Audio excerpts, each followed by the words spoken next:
what I've noticed that there's no concrete definition of what user experience design is. So we're going to try and define this. What do people say about user experience design?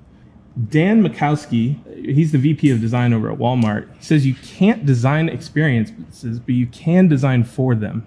He's totally right. You can't design someone's experience, but you can design and try to influence it. So this is an amazing woman named Mary Kay McCloskey, and she's done a Skillshare class about usability. She's the director of research at User Testing, and she says, UX design is a commitment to building products with the customer in mind.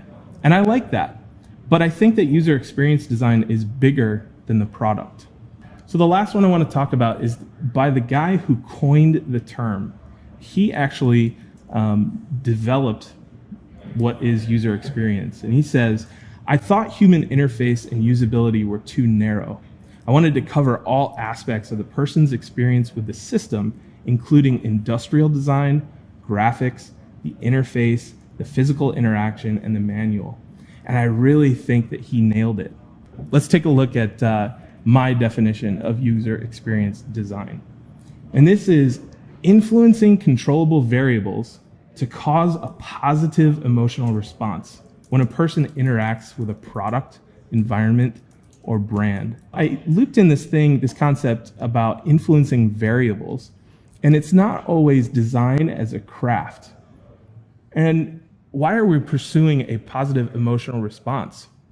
A lot of these definitions are surrounding simplicity, ease of use, and that's definitely a factor.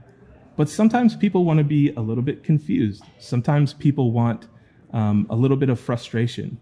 Things like panic room games, those things where you're trying to get out of the room, roller coasters, horror movies, and puzzles. So depending on the type of person you are and what you bring to the table, you may love or hate these.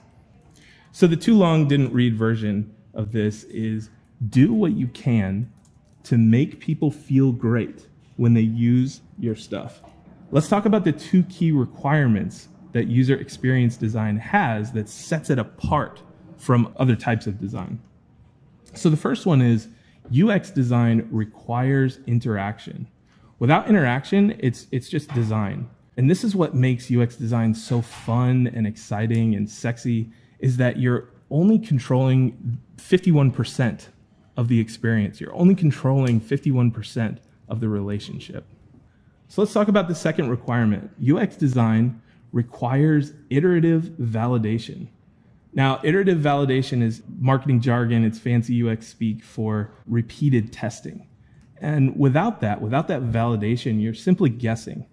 And so you need to throw away those kind of tidy waterfall and Gantt charts, and you need to focus on being able to put something out into the world, see if it's working, see if you're getting the result that you want, and then bringing it back in and readjusting.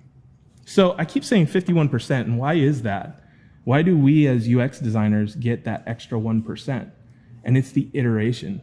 By being able to do this over and over and over again, we kind of have an advantage to where we can learn and execute and kind of develop a better version for future users.